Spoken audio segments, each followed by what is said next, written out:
आवाज क्लियर है? आवाज इसमें क्लियर है?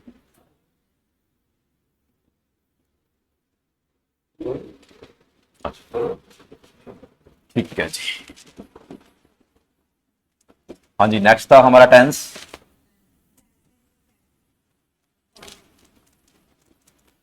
प्रेजेंट परफेक्ट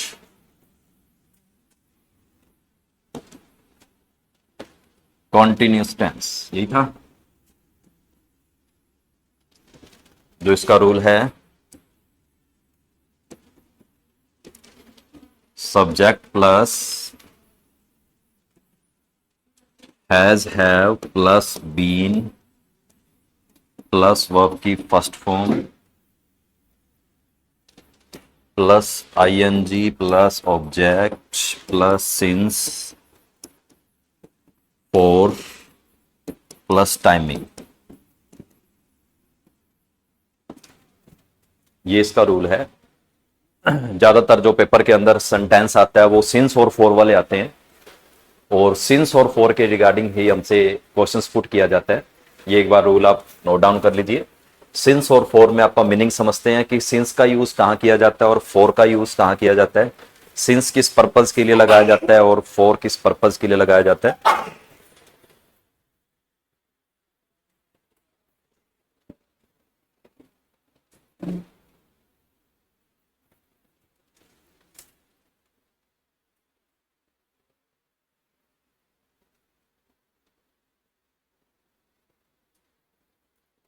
करें?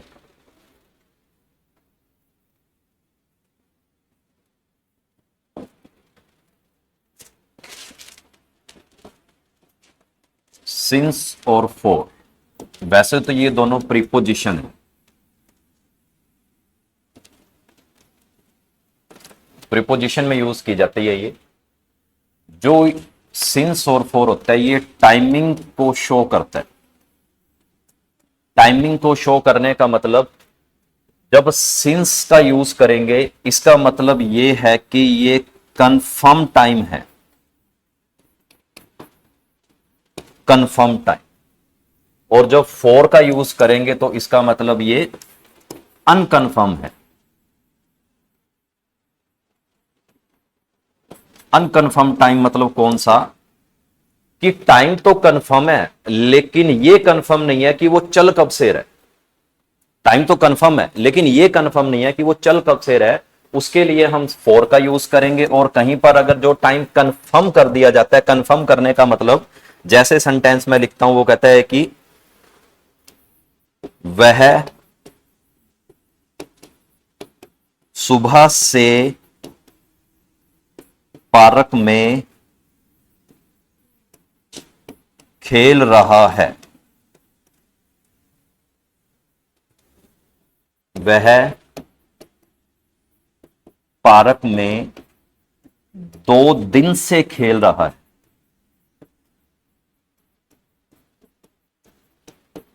एक तो वो पार्क में सुबह से खेल रहा है और एक वो पार्क में 2 दिन से खेल रहा है। अब इन दोनों के अंदर एक सिंस का यूज कर रहा है और एक फॉर का यूज कर रहा है। जो टाइमिंग को शो कर रहा है, टाइम तो इसमें दोनों को रिप्रेजेंट किया जा रहा है, लेकिन वो कह रहा है कि ये 2 दिन से पार्क में खेल रहे हैं। ये 2 दिन कौन से, और यहां पर वो सुबह से खेल रहे हैं। अब कौन सा टाइम ऐसा है जो अपने आप में कंफर्म है, कौन सा टाइम ऐसा है जो अपने आप में टाइम कंफर्म नहीं है, तो हो गए ना। अब इसी सेंटेंस को हम ट्रांसलेट करते हैं कि वह सुबह से पार्क में खेल रहा है। He has been playing in the park. हाँ जी, यहां पे क्या आएगा, सिंस या फॉर।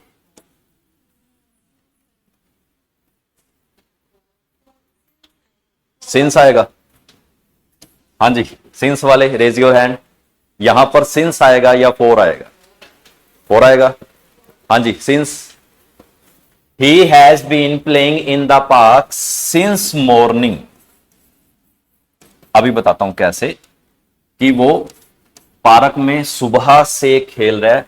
अब जो सुबह से खेल रहा है वो सुबह से वाला आज सुबह की बात की जा रही है, इसका मतलब ये टाइम कंफर्म हो गया, इसीलिए उस कंफर्मेशन टाइम के लिए उसने सिंस का यूज किया, जो टाइम कंफर्म होगा। अब वो कह रहा है कि वो 2 दिन से पार्क में खेल रहा है, अभी इसमें लगाते हैं, he has been playing in the park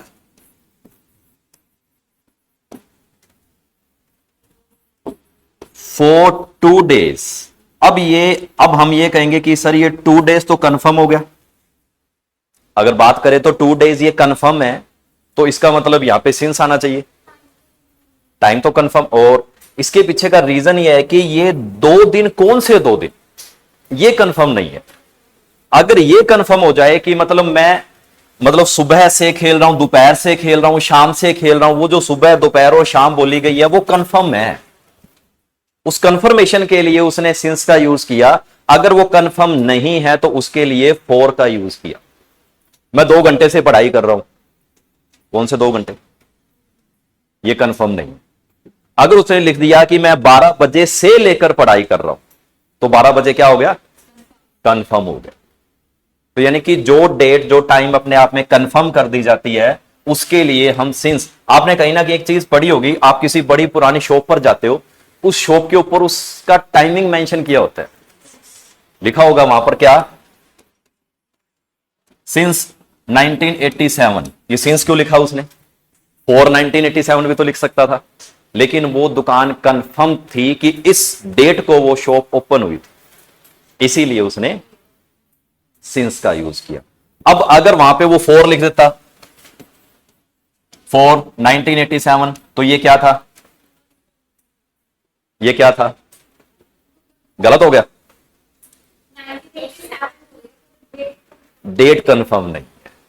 मतलब जहां डेट कंफर्म ना हो उसके लिए फॉर, और जहां डेट कंफर्म हो जाए, टाइम कंफर्म हो जाए, ईयर कंफर्म हो जाए, वो सिंस। यानी कि अब इन दोनों का ये क्लियर, ओके, सिंस और फोर। एक्चुअली में इसके अंदर जो डाउट आता है वो सिर्फ और सिर्फ सिंस और फोर के रिगार्डिंग ही आता है, मतलब ऑप्शन के अंदर वो सिंस और फोर दोनों दे सकता है, और हमने उसको यूटिलाइज करना होगा कि यहां सिंस का यूज करें या फोर का यूज करें। अब इसी के रिगार्डिंग मैं सिंस और फोर के 2-3 सेंटेंस बना देता हूं,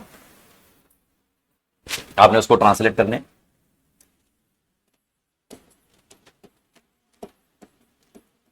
वह मेरे भाई के साथ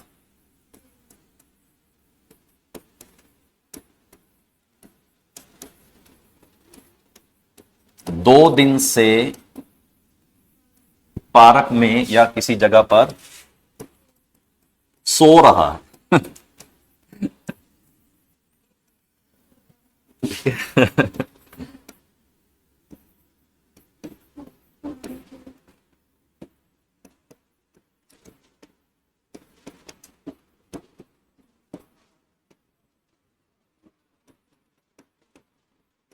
वह मेरी बहन के साथ 2 घंटे से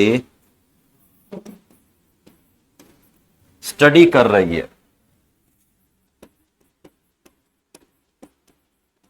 इसी में आपने नोट का भी यूज करना है, पॉजिटिव और नेगेटिव।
हाँ जी, हो गया।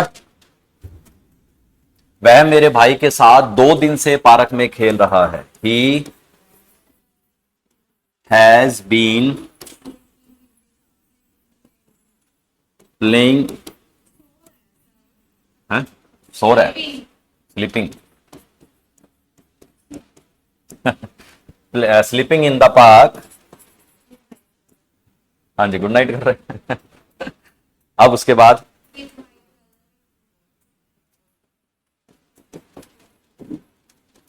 विद माई ब्रदर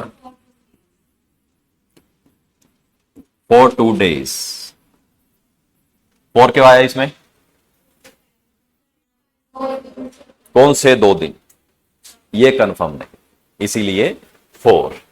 अब इसमें नोट लगा दोगे तो ही हैज बीन, नोट कहां पे लगेगा? नोट कहां पे लगेगा? Very good, he has not been. ठीक है, क्योंकि नोट की पोजीशन तीसरे नंबर पे, और गलती ये हो जाती ही हैज बीन नोट, ये मिस्टेक हो जाती है, तो मिस्टेक इस तरह से दे सकता है। ठीक है, he has not been, he has not been sleeping in the park with my brother for 2 days। वह मेरी बहन के साथ 2 घंटे से स्टडी कर रही है। शी हैज बीन, हाँ जी, चलिए एक बार इसको समझ लीजिए। स्टडी, रीड, क्या डिफरेंस होता है?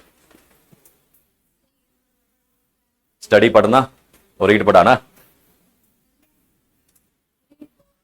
रीड बोलना, पढ़ना। जब आप किसी क्लास में होते हो, जब आप किसी क्लास में होते हो तो क्लास के लिए आप हमेशा स्टडी का यूज करो। जब आप किसी क्लास में हो, कोई 10वीं में है, कोई 9वीं में है, कोई +2 में है, कोई BA में, जब आप उस क्लास को मेंशन करते हो तो क्लास के लिए स्टडी यूज करते हो। आपने कहीं ना कहीं बच्चों से ये लाइन जरूर सुनी होगी, I read in 7th class, I read in 9th class. ये गलत सेंटेंस है। जब बच्चा प्रेयर बोलता है तो प्रेयर में अपने आप को बोलता है ना कि मेरा नाम ये है, आई माई नेम इज देश, I read in 10th class, I read in 12th class, लेकिन वो गलत सेंटेंस हो। I study in 9th class, I study in 10th class, I study in 12th class. और रीड जब आप उस क्लास के अंदर कोई सब्जेक्ट पढ़ रहे हो उसके लिए रीड। ठीक है, कोई न्यूज़पेपर पढ़ रहे हो, कोई बुक पढ़ रहे हो, कोई जो भी आपके हाथ में कुछ है, कोई नोटबुक वगैरह कुछ है, उसके लिए आप रीड का यूज कर सकते हो। जैसे कि I am reading, I am study. अब अगर इसके साथ मैं ऐसा लगा देता हूं रीडिंग 9th क्लास, तो ये सेंटेंस गलत हो जाएगा। स्टडिंग 9th क्लास, तो ये सेंटेंस दोनों में से कौन सा सही है? I am studying in 9th class, I am reading newspaper, ये सही होता है। मतलब उस प्रोजेक्ट का या उस बुक का या उस नोटबुक का नेम लिख दोगे रीडिंग के बाद तो वो सेंटेंस सही। अगर यहां पर क्लास आ गई तो वो सेंटेंस गलत हो जाए। ठीक है, I am reading newspaper, I am reading English subject, कोई भी सब्जेक्ट पढ़ रहे हो तो उसके लिए I am studying in 9th class. अब वही पीछे आ गया। अब यहां पे आप लिख रहे हो कि शी हैज बीन, इसको आप इस तरीके से मेंशन कीजिए, डूइंग स्टडी। वैसे तो आप इसके साथ अगर ING लगा दोगे तो गलत नहीं होगा किसी भी तरीके से, कोई इश्यू नहीं है। लेकिन सेंटेंस को लंबा बनाने के लिए, सेंटेंस को मॉडिफिकेशन करने के लिए अपने को डू का यूज कर सकते हैं। इसके साथ डू के साथ वर्ब की फर्स्ट फॉर्म के साथ ING, डूइंग लगा दो। He has been doing study, वह मेरी बहन के साथ 2 घंटे से स्टडी कर रही है। She has been doing study with my sister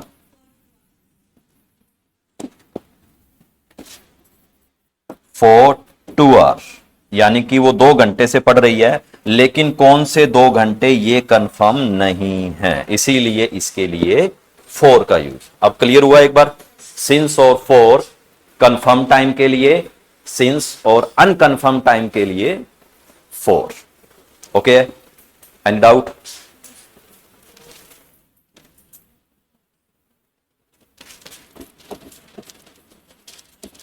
past indefinite, ये पास्ट इंडेफिनेट, इसमें सिर्फ और ज्यादा बनाने की नीड नहीं है, सब्जेक्ट प्लस वर्ब की second form plus object. Past indefinite जो सेंटेंस होता है ये ज्यादातर आपको स्टोरी टेलिंग में मिलता है। स्टोरी टेलिंग, स्टोरी टेलिंग क्या होता है कि जब आप अपने बारे में किसी को कुछ एक्सप्लेन करते हो और वो स्टोरी पास्ट में चली जाए, मैं ऐसा था, मैं यहां गया हुआ था, या मैंने ये किया या ऐसा किया, इस तरह की जब आप कोई बात करते हो वो स्टोरी टेलिंग कहलाती है। और स्टोरी टेलिंग में 99% सब्जेक्ट प्लस वर्ब की सेकंड फॉर्म प्लस ऑब्जेक्ट इनका यूज किया जाता है। जैसे कि ही वेंट टू मार्केट, अब यहां पे he went to market, went क्या है, वर्ब की सेकंड फॉर्म है, ही सब्जेक्ट हो गया, वर्ब की सेकंड फॉर्म हो गई, मार्केट वो ऑब्जेक्ट हो गया, जिस ऑब्जेक्ट पर वो गया है। अब एक सेंटेंस और, he went to home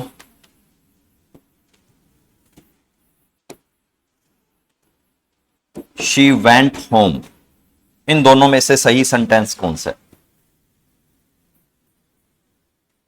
correct sentence, he went to home, he went home.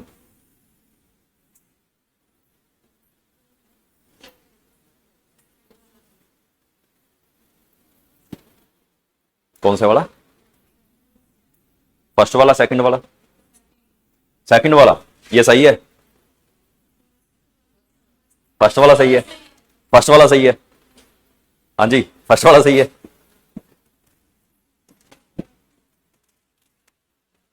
He went home,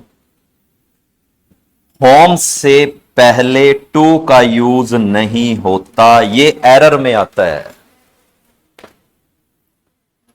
actual correct sentence is she या ही वेंट होम, वो घर गया या घर चला गया या चली गई। होम से पहले टू का यूज नहीं किया जाता, होम से पहले यूज नहीं किया था प्रपोजिशन, होम से पहले प्रपोजिशन का यूज नहीं किया, ठीक है। रेयर चांस में किया जाता है, वो जब प्रपोजिशन में आएंगे तो उस टाइम मैं उसको एक्सप्लेन करूंगा। तो ये वाला करेक्ट सेंटेंस है। एरर ये देगा, और इसके ऊपर कोई एरर होते ही, मतलब नॉर्मल सी बात है, जो नॉर्मल चीजें होती है ना, नॉर्मल चीजों के अंदर वो एरर ही देता होता है, और एरर से अपने को पहचानना होता है। चार अलग अलग वो बना देगा इस तरह से, ये इसमें से 4 लाइन में बताओ जी को इसके अंदर एरर है, ए बी सी डी, सी में एरर है तो सी करेक्ट करते हैं, इसके ऊपर तो कुछ होता ही नहीं पेपर के अंदर, ये चीज होती है ना।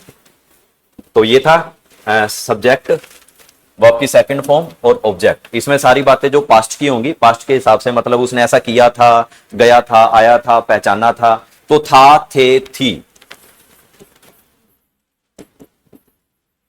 इस तरह के जब कोई सेंटेंस आ जाए तो वर्ब की सेकंड फॉर्म में चले जाते हैं, और वर्ब की सेकंड फॉर्म क्या कहलाती है? Past indefinite sentence. ओके, अगला चले।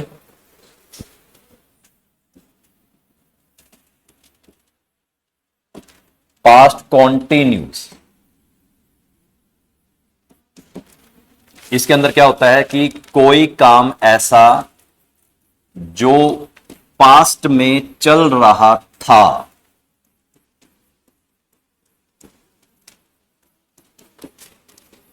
जो पास्ट में चल रहा था, चल रहा था, ये ध्यान दे, रहा था, रहे थे, रही थी, मतलब कि पास्ट में कोई काम चल रहा था, पास्ट में कोई काम हो रहा था, उसके लिए पास्ट कंटिन्यू टेंस का यूज किया जाता है, और कंटिन्यूस का मतलब होता है लगातार।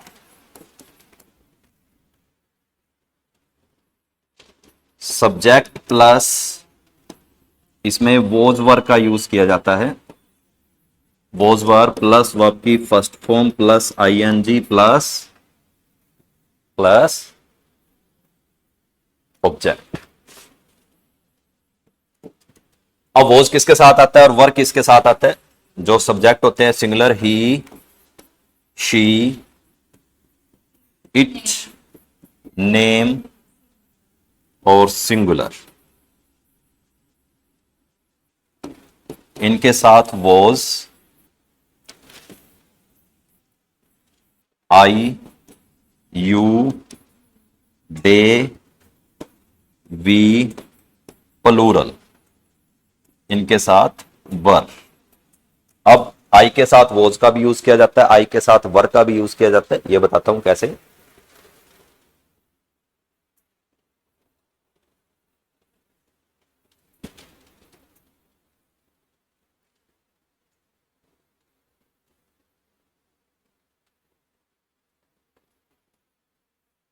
नोट डाउन कर लिए।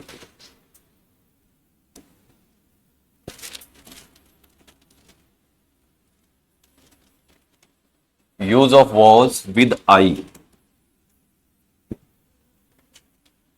आई वॉज, जैसे मैंने बताया था कि रिच, पुअर, इल, ये जब कंडीशन को एक्सप्लेन करे, कंडीशन क्या थी इसकी, सिचुएशन यानी कि स्टेट, स्टेट को रिप्रेजेंट करे तो आई के साथ वॉज का यूज किया जाए। स्टेट मतलब कि आपकी अवस्था कैसी थी या आपकी कंडीशन कैसी थी, है नहीं थी, आई के साथ जब वॉज का यूज किया जाएगा। I was ill, I was poor, I was ill, I was on that stoppage, मैं उस जगह पे था, या मैं ऐसा था, मैं वैसा था। इस तरह तो जब रिप्रेजेंट किया जाता है तो वो स्टेट को रिप्रेजेंट करता है, और स्टेट का मतलब क्या होता है, आपकी अवस्था। आई के साथ जब वर्क का यूज किया जाता है तो ये क्या बताता है, imagination.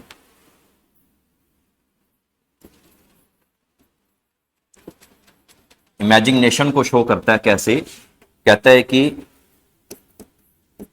If I were a king,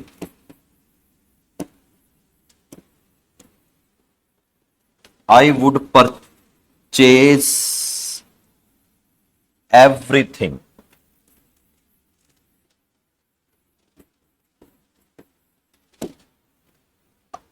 ये इमेजिनेशन को शो कर रहा है। If I were a king, I would pur, if I were a king, अगर मैं एक राजा होता, I would purchase everything, I would purchase everything, अगर मैं एक राजा होता तो मैं सब कुछ परचेज कर लेता, यानी कि खरीद लेता। अब क्या यह बात पॉसिबल है, क्या यह बात किसी तरीके से पॉसिबल में आती है, पॉसिबिलिटी के अंदर शो हो रही है? ये किस बात को रिप्रेजेंट कर रहे हैं, इमेजिनेशन को रिप्रेजेंट कर रहा है। मतलब कि कुछ ऐसी बातें जो सिर्फ और सिर्फ काल्पनिक हो सकती है। जब काल्पनिक बात अगर हम किसी से कर रहे हैं तो उसमें आई के साथ आपको वर लिखा मिलेगा, और जब आई के साथ वर आ गया तो इसका मतलब वो इमेजिनेशन कर रहा है। और उसके बाद यहां पे जब सेकंड सेंटेंस आएगा, सेकंड सेंटेंस में यहां पे 101% वुड का यूज होगा। पहला सेंटेंस में वर आ गया और सेकंड सेंटेंस में यहां पे वुड लगेगा। अगर वुड नहीं आया तो इसका मतलब एरर है, मतलब सेंटेंस में अगर वुड नहीं आया तो इसका मतलब एरर है कहीं ना। और यहां पर अगर वुड आ गया और यहां पर वॉज आ गया तो इसका मतलब एरर है। और सेकंड एरर, यहां पे सब्जेक्ट कोई भी दे सकता है, ही का यूज कर सकता है, शी का यूज, सिंगुलर, कोई सिंगुलर सब्जेक्ट आ जाएगा। सिंगुलर सब्जेक्ट आने के बाद यहां पे जो वर्ब है वो प्लूरल की यूज कर रहा है, ये भी एरर है।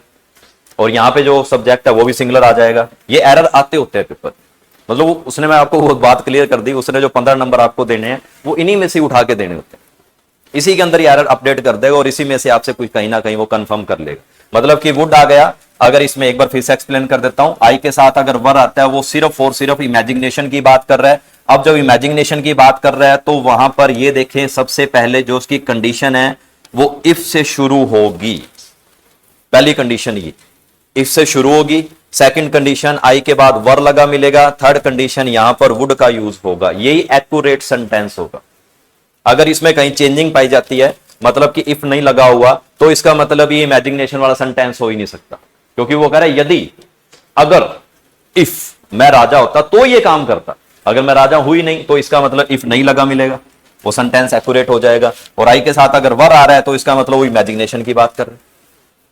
तो आई के साथ वॉज और आई के साथ वर। आई के साथ वॉज मतलब किसको रिप्रेजेंट कर रहा है, कंडीशन यानी कि स्टेट को रिप्रेजेंट कर रहा है। आई के साथ वर यानी कि इमेजिनेशन को। ओके।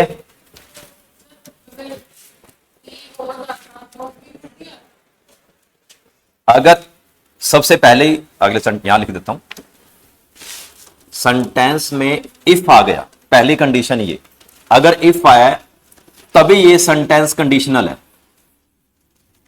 अगर इफ नहीं आया तो ये सेंटेंस कंडीशनल हो ही नहीं सकता। इफ ही वॉज, ये कह रहे हो आप? नहीं, ये कंडीशनल सेंटेंस नहीं है ना, ये इमेजिनेशन वाली बात नहीं है ना। इमेजिनेशन में वो एरर हो गया ना, फिर आ ही नहीं सकता, वो तो फिर एरर हो गया ना। वो कहता है कि इफ ही वॉज किंग, वो इमेजिनेशन नहीं है ना, वो कंडीशनल सेंटेंस हो गया। मतलब इमेजिनेशन की जब बात करेंगे तब यहां पे आई के साथ वर्क का यूज करेंगे, और ही के साथ तो वॉज लगता ही है, सिंगुलर है वो, ही के साथ तो वॉज का यूज हो ही रहा है ना, वो तो फिर एक्चुअल सेंटेंस हो गया।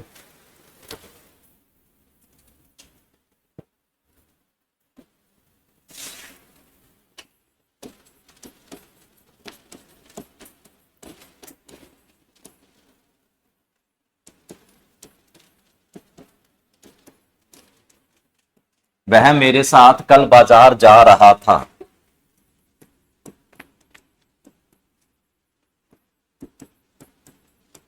और हम वहां से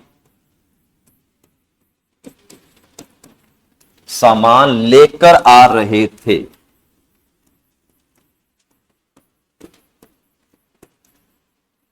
हम वहां से सामान लेकर आ रहे थे क्योंकि मेरा भाई मेरे साथ बाजार नहीं गया था। ये दोनों सेंटेंस इकट्ठे हैं, मतलब दोनों सेंटेंस टेंस का यूज हो रहा है। वह मेरे साथ कल बाजार जा रहा था और हम वहां से सामान लेकर आ रहे थे क्योंकि मेरा मेरा भाई, एक ही सेंटेंस है ये, दोनों टेंस यूज हो रहे हैं, प्रेजेंट और पास्ट इंडेफिनेट और पास्ट कंटिन्यूअस, दोनों टेंस यूज हो रहे हैं, सेंटेंस एक ही है। वह मेरे साथ कल बाजार जा रहा था और हम दोनों वहां से सामान लेकर आ रहे थे क्योंकि मेरा भाई मेरे साथ बाजार नहीं गया था। एक ही सेंटेंस है ये, और एक ही सेंटेंस को प्रॉपर पास्ट इंडेफिनेट और पास्ट कंटिन्यूस दोनों टेंस का यूज हो रहा है सब्जेक्ट के अकॉर्डिंग। सो ट्राई करें।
हाँ जी करें।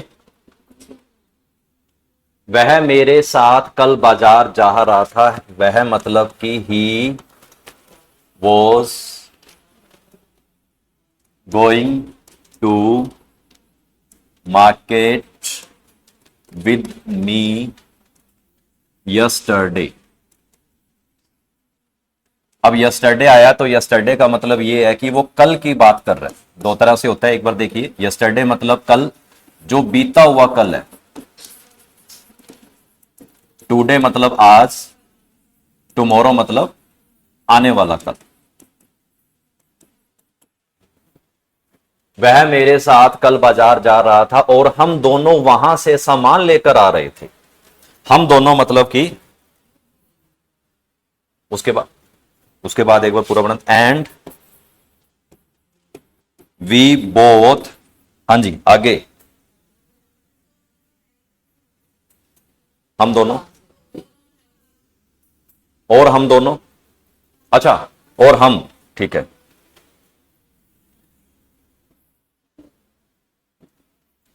वी वर, आगे, कमिंग,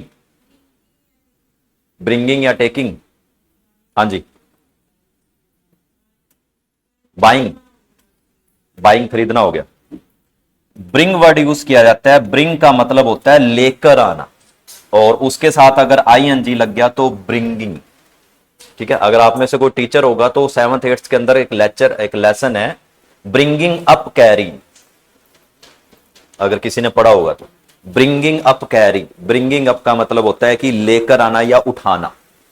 तो ब्रिंगिंग, ब्रिंगिंग मतलब वी वर ब्रिंगिंग थिंग्स, सामान मतलब कि कोई सामान ऐसा, उसके लिए मटेरियल, मटेरियल भी लिख सकते हो या थिंग्स लिख सकते हो। We were bringing things from market, market है यानी कि वहां से लेके आ रहे थे, तो मार्केट से लेके आ रहे थे ना, तो वहां से यानी कि फ्रॉम मार्केट लेकर आ रहे थे, क्योंकि मेरा मेरा भाई मेरे साथ बाजार नहीं गया था। Because, because my brother, my brother, my brother was not, was not, my brother was not, my brother was not, मेरा भाई मेरे साथ बाजार नहीं गया था। Going, was not going.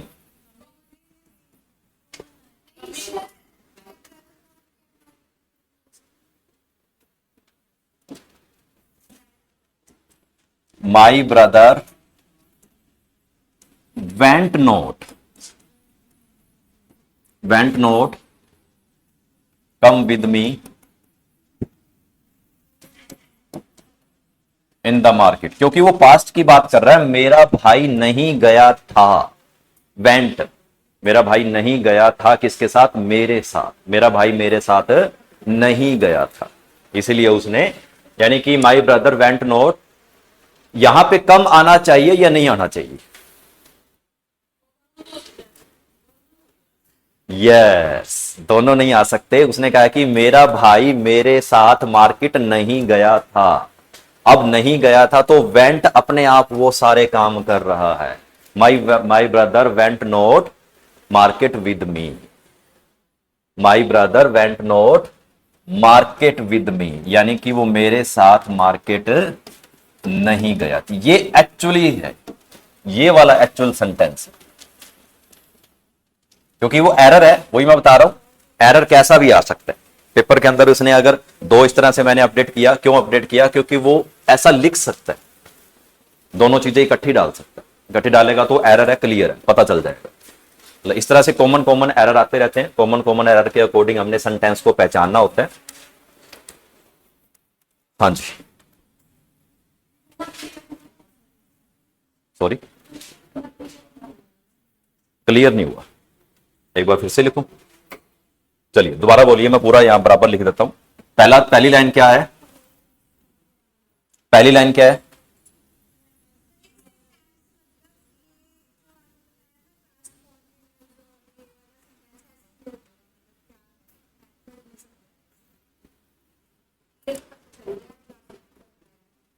Past continue का मेथड होता है ना,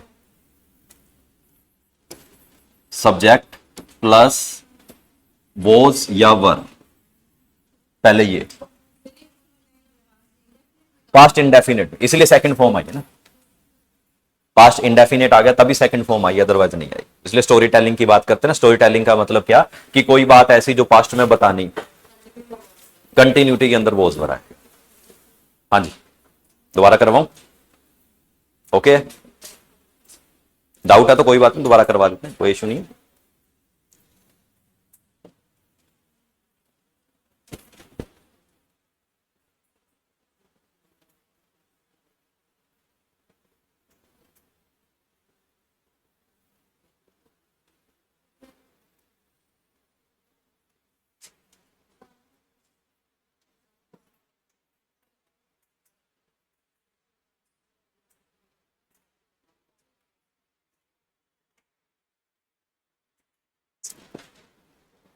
हाँ जी, अब जो आगे वाले दो है उसको मैं दोनों को अलग से एक्सप्लेन करूंगा, उससे पहले जो फ्यूचर वाला सिर्फ एक करवाने वाला है उसके ऊपर डिस्क्राइब कर लेते हैं एक बार, क्योंकि वो चारों जब इकट्ठे होंगे तभी क्लियर आएंगे, ऐसे क्लियर नहीं होंगे। तो फ्यूचर के अंदर जो फ्यूचर वाला है, future indefinite subject plus will या शैल प्लस वर्ब की फर्स्ट फॉर्म प्लस ऑब्जेक्ट। अब ये जो विल शैल आ गया तो इसका मतलब फ्यूचर की बात कर रहा है, फ्यूचर की बात कर रहा है तो ऑब्वियस सी बात है विल या शैल का यूज होगा। लेकिन अभी मैं आपको विल और शैल के बारे में थोड़ा एक्सप्लेन कर दूं कि आप किसके साथ विल लगा सकते हो, किसके साथ शैल लगा सकते हो। ही, शी, इट, नेम और सिंगुलर, इनके साथ विल का यूज करें। आई, यू, दे, वी और प्लूरल, इनके साथ शैल का यूज करें। बट मैं आपको यह क्लियर कर दूं, आप अगर इन सभी सब्जेक्ट के साथ विल लगाओगे तो भी ओके है। अगर इन सभी सब्जेक्ट के साथ आप विल भी लगाओगे तो भी ओके है, क्योंकि जो शैल है दरअसल क्या है, इस शैल को मॉडल के अंदर रखा गया है और इसका मीनिंग होता है ऑफर देना, और हम ऑफर नहीं दे रहे कहीं। एक तो इसका यूज किया जाता है ऑफर देने के लिए, और सेकंड इसका यूज किया जाता है गवर्नमेंट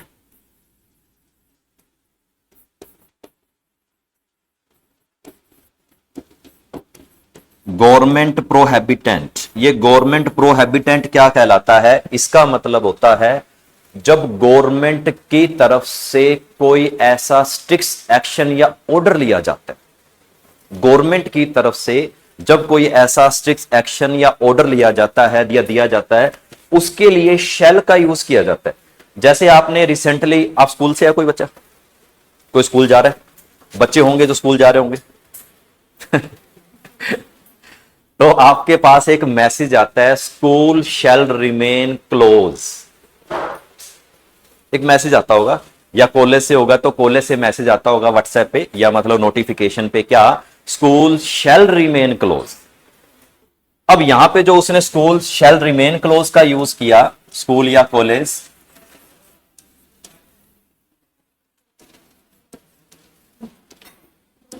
रिमेन क्लोज, यानी कि जो स्कूल है वो गवर्नमेंट की तरफ से नोटिफिकेशन आया, मतलब आपके यानी कि स्कूल के मालिक ने या किसी ने छुट्टी नहीं की, गवर्नमेंट की तरफ से नोटिफिकेशन आया था कि मतलब आज आपकी छुट्टी रहेगी।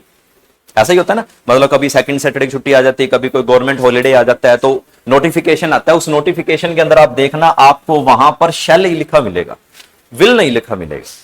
तो यानी कि जो शैल है वो गवर्नमेंट प्रोहेबिटेंट है, यानी कि गवर्नमेंट जब किसी तरह से रिस्ट्रिक्शंस लगाती है उसके लिए शैल का यूज किया जाता है। या जब हम किसी को ऑफरिंग करते हैं, ऑफरिंग का मतलब कि कॉफी, चाय, पानी, शैल यूज, या वैसे वुड भी यूज करते हैं, लेकिन जो शैल होता है वो थोड़ा और फॉर्मल हो जाता है।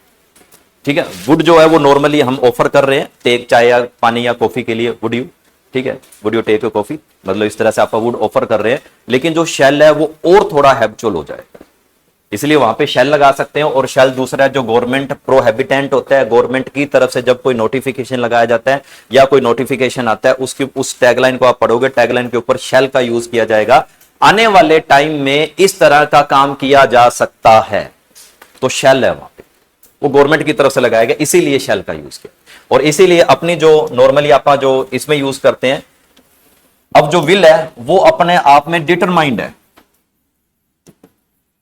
डिटर्मिनेशन का काम कर रहा है। डिटर्मिनेशन का मतलब होता है कि दृढ़ निश्चय होकर काम कर रहा है, वो विल का यूज कर रहे हैं, और विल डिटरमाइंड हो गया कि निश्चित ये काम होगा। निश्चित हो काम होने का मतलब कि आने वाले टाइम में ऐसा काम होगा, हो गया।